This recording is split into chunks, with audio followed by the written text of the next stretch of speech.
Welcome everyone, my name's Ali. Thank you for tuning in for another best class setup video for Advanced Warfare. We're going to be covering the ARX 160 Assault Rifle today, one of my favourite weapons in the game at the moment. The clips you're going to be seeing me using the ARX will be with an elite version of the weapon. I've done a video on it recently, I'll link it down below, but don't feel like you have to have the elite version. This ARX gun is great with any of the versions that you use. So within this video we're going to be covering classes, kill streaks, perks and all of that good stuff. If you want to see more best class setup videos, will be a playlist down below that will include all the weapons I've covered so far. Go and check out the playlist, see which guns I've covered, and then come back and let me know if there's a specific weapon I haven't covered yet that you'd like me to do a best class video on. So jumping straight into it, the ARX is an absolute machine. For perks, I go with lightweight in perk 1.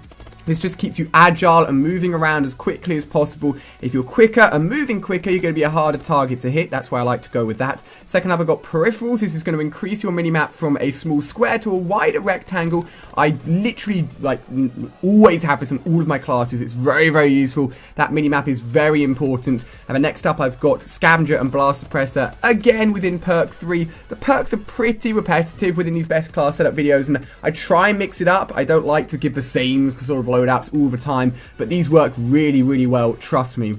So then we have the actual ARX 160 itself. What's going to work for the attachments and why is this gun so good? So for attachments, I've gone with a red dot sight. Now personally, I'm not a big fan of the iron sights of the ARX. A lot of the iron sights for weapons in Advanced Warfare are very, very good.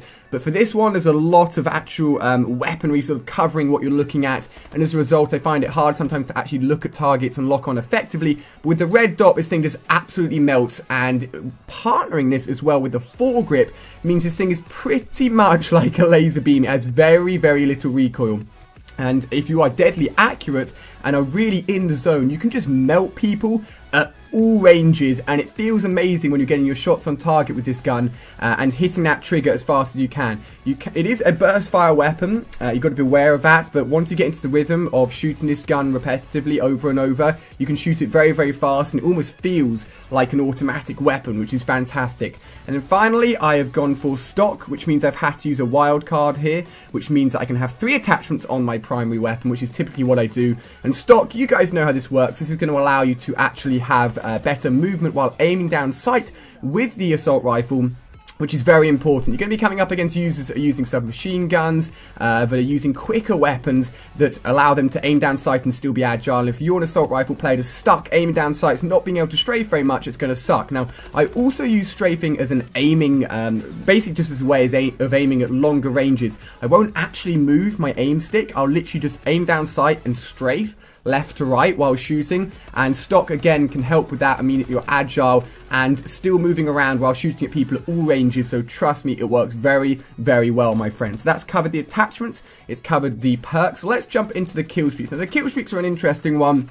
There's an absolute ton of kill streaks and a ton of kill streaks customization within multiplayer. I definitely switch up the kill streaks that I'm using quite a lot, but typically the UAV is always going to be on there. Next up, I personally like to use the bombing run because it's an offensive kill streak. You can take out quite a few players, and if you're playing a team-based mode and you've got the enemy locked down and you know where they're spawning, you can often wipe out multiple enemies very easily with the bombing run. And then finally the warbird. But if I was you, definitely upgrade the warbird. The warbird has the option to turn into an aggressor warbird or a defender warbird. The defender acting more like the assault drone, or the escort drone, sorry, from Black Ops 2, which basically stays over you and is your personal protector, whereas the aggressor is more like the typical stealth chopper, which would go out and aggressively search for enemies. Typically, I like to go for the aggressor option. That will cost an extra 50 points, resulting in that kill streak costing 900 overall. And trust me, it's worth it. It is an absolute beast, and I think you guys will like this kill streak setup a lot.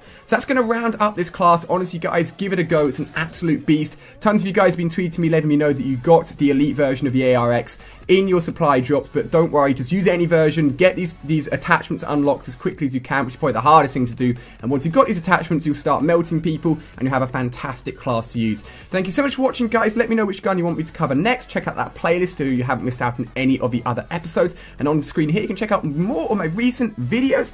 Guys, thank you so much for watching. Hopefully you're enjoying the start to 2015, and I'll see you guys tomorrow with another brand new video.